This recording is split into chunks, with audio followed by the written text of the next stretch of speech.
H.P. Lovecraft's Cool Air.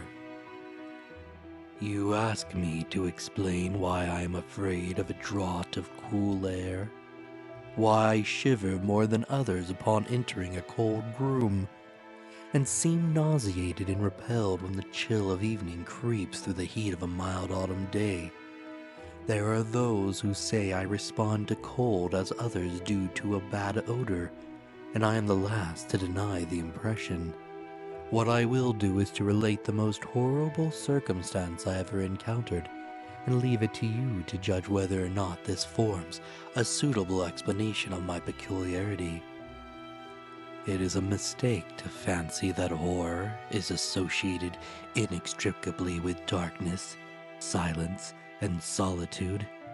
I found it in the glare of mid-afternoon and the clangor of metropolis, and in the teeming midst of a shabby and commonplace rooming house with a prosaic landlady and two stalwart men by my side. In the spring of 1923, I had secured some dreary and unprofitable magazine work in the city of New York, and being unable to pay any substantial rent, began drifting from one cheap boarding establishment to another in search of a room which might combine the qualities of decent cleanliness, endurable furnishings, and a very reasonable price. It soon developed that I had only a choice between different evils, but after a time I came upon a house in West 14th Street which disgusted me much less than the others I had sampled.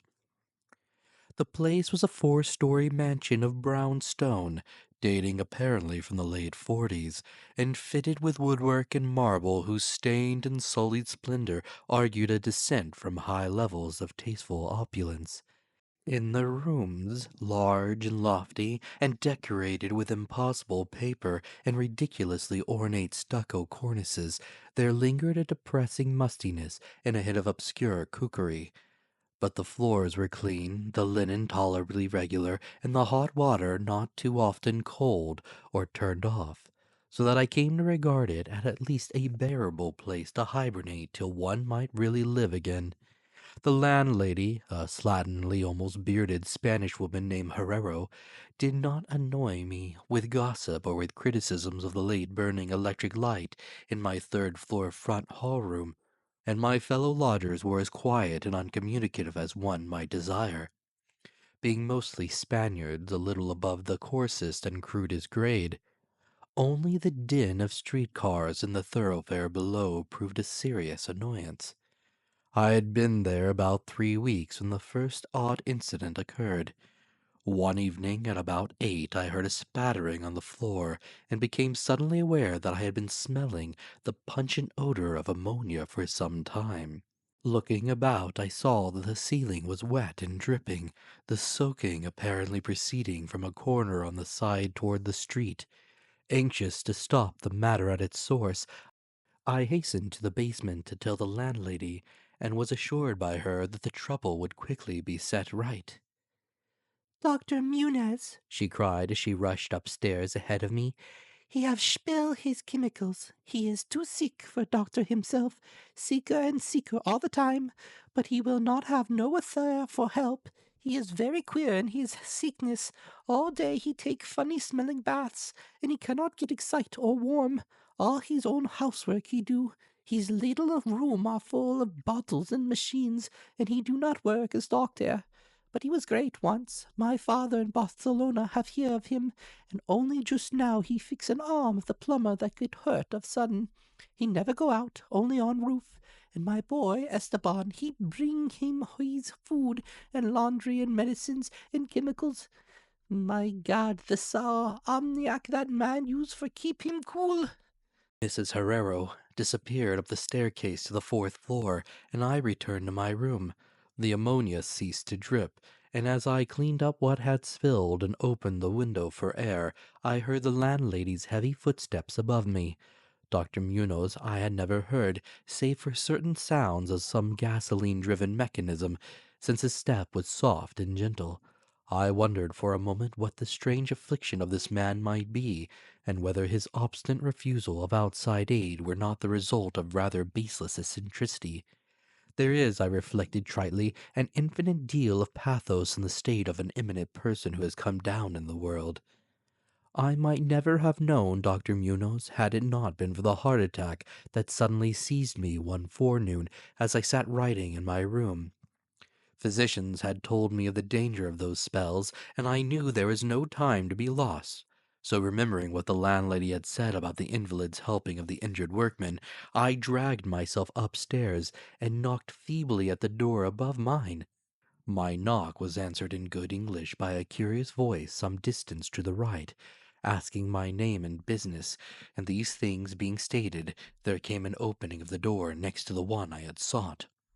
A rush of cool air greeted me, and though the day was one of the hottest of late June, I shivered as I crossed the threshold into a large apartment, whose rich and tasteful decoration surprised me in the nest of squalor and seediness. A folding couch now filled its diurnal role of sofa, and the mahogany furniture, sumptuous hangings, old paintings, and mellow bookshelves all bespoke a gentleman's study rather than a boarding-house bedroom. I now saw the hall room above mine, the "leetle room of bottles and machines" which Mrs. Herrero had mentioned, was merely the laboratory of the doctor, and that his main living quarters lay in the spacious adjoining rooms, whose convenient alcove and large contiguous bathroom permitted him to hide all dressers and obtrusive utilitarian devices. Dr. Munoz most certainly was a man of birth, cultivation, and discrimination.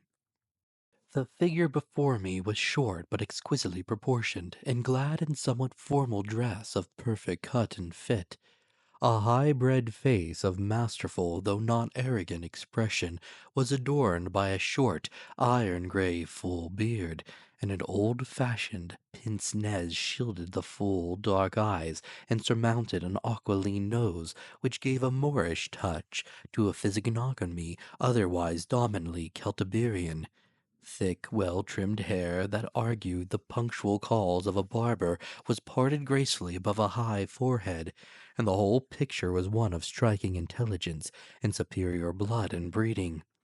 Nevertheless, as I saw Dr. Munoz in that blast of cool air, I felt a repugnance which nothing in his aspect could justify. Only his lividly inclined complexion and coldness of touch could have afforded a physical basis for this feeling, and even these things should have been excusable considering the man's known invalidism. It might, too, have been the singular cold that alienated me, for such chilliness was abnormal on so hot a day, and the abnormal always excites aversion, distrust, and fear.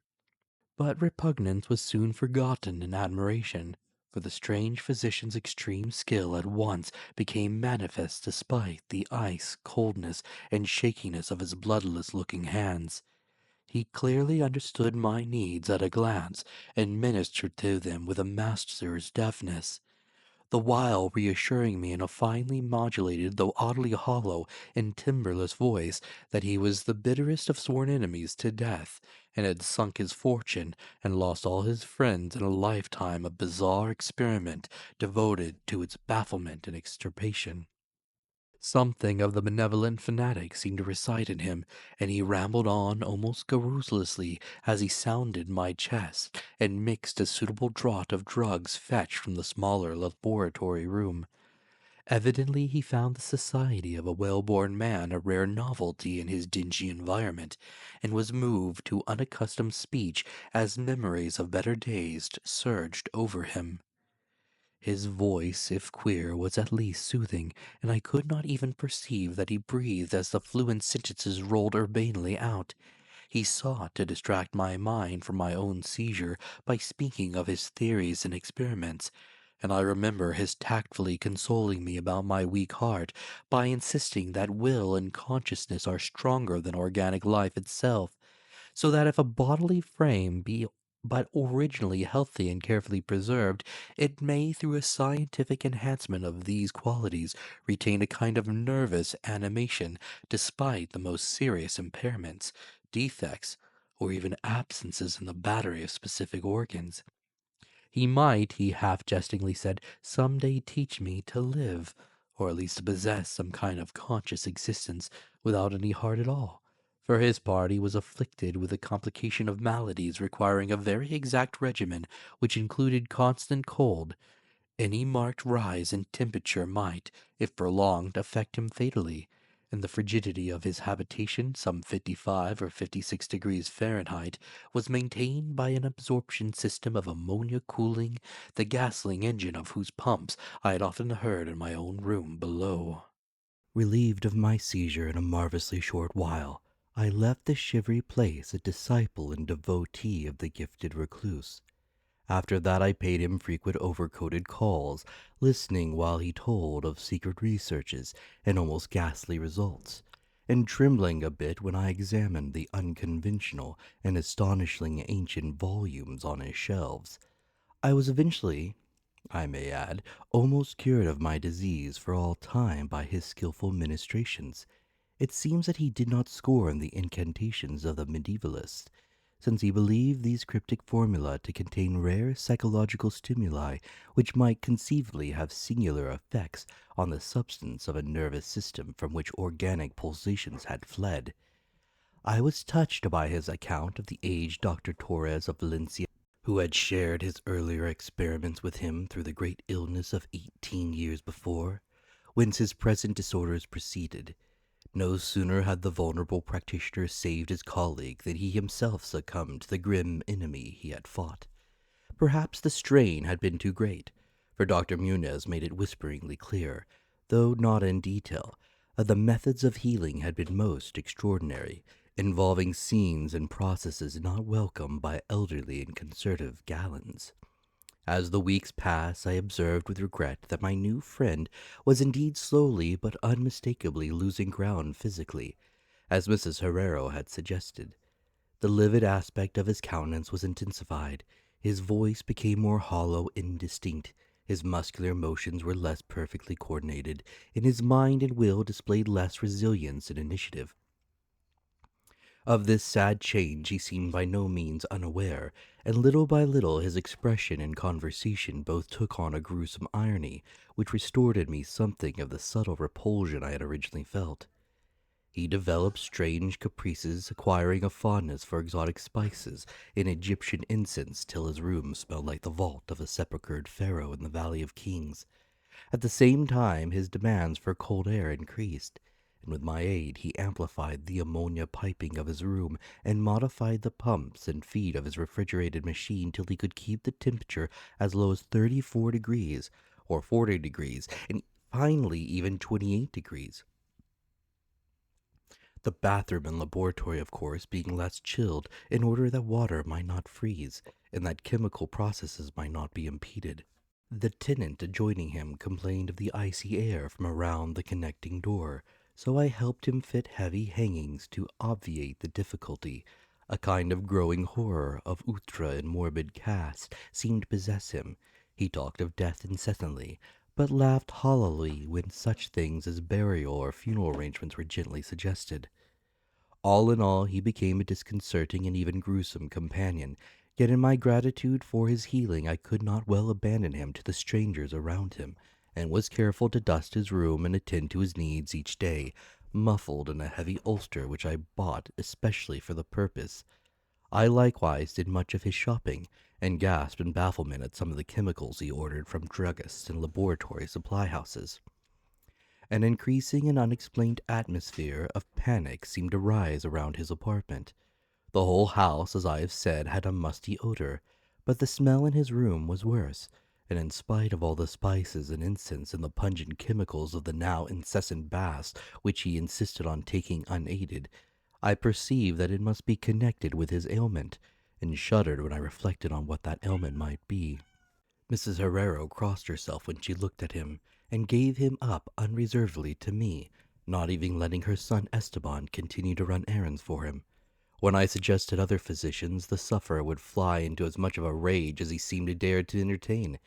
He evidently feared the physical effect of violent emotion, yet his will and driving force waxed rather than waned, and he refused to be confined to his bed.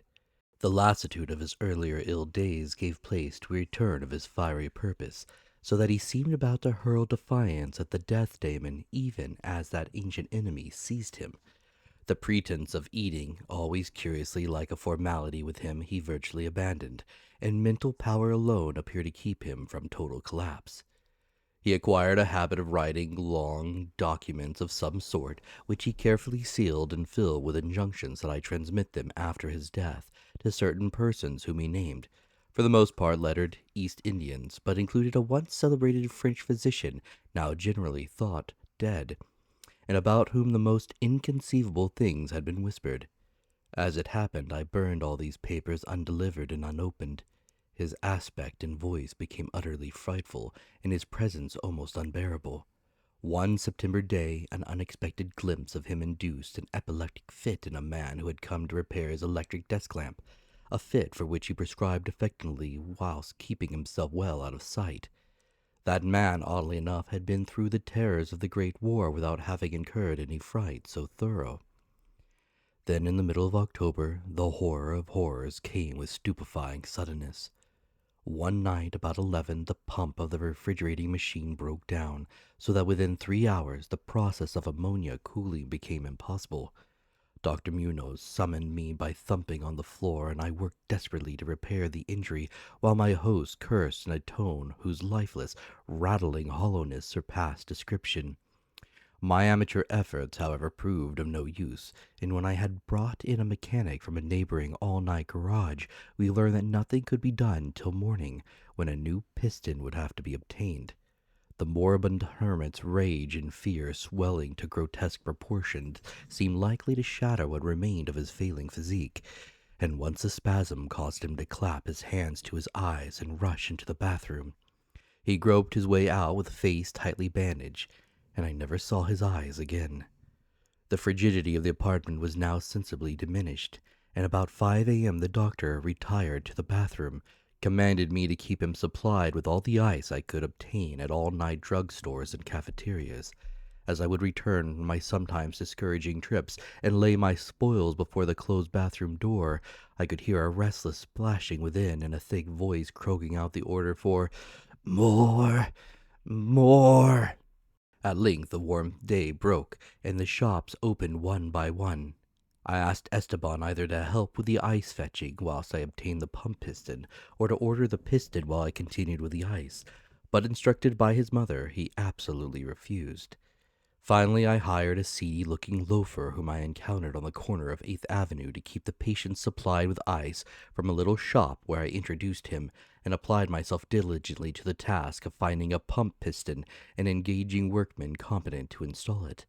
The task seemed interminable, and I raged almost as violently as the hermit when I saw the hours slipping by in a breathless, foodless round of vain telephoning.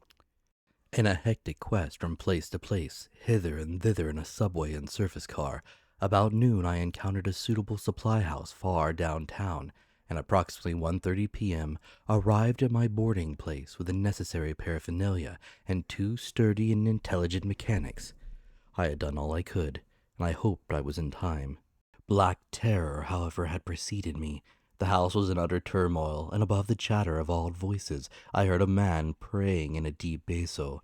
Fiendish things were in the air, and lodgers told over the beads of their rosaries as they caught the odor from beneath the doctor's closed door.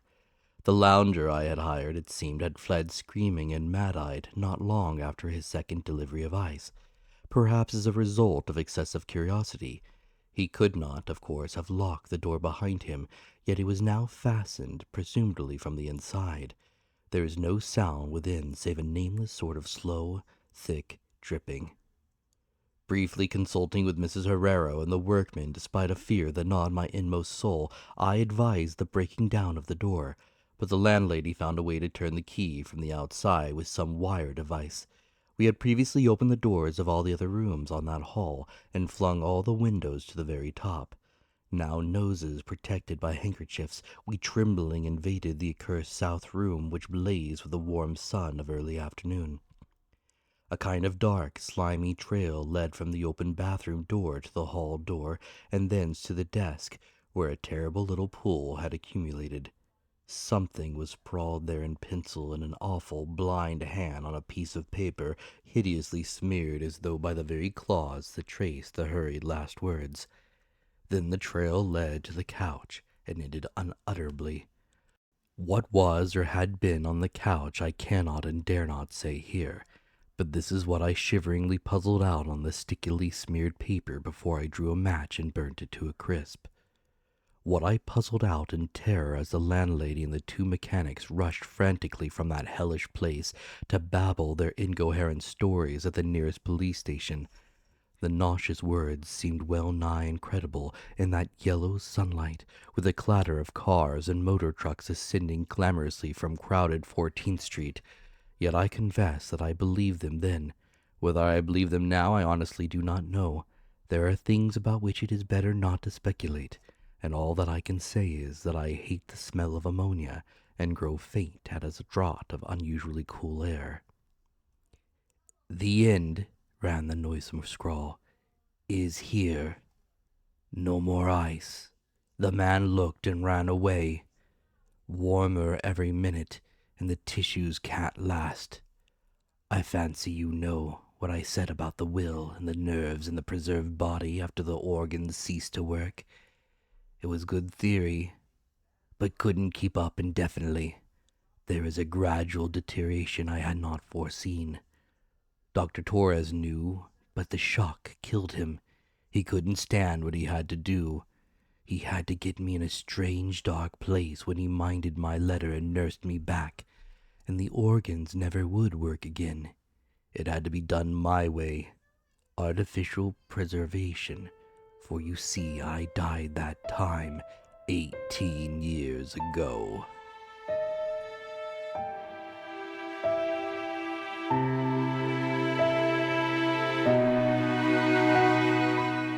And so, the final word is spoken, though the echoes may linger where no light dares to reach. In the dark corners of the cosmos, some truths are better left buried.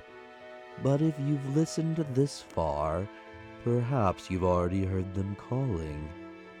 If the story stirred your imagination, or your dread, leave a comment below. I'd love to know what you think.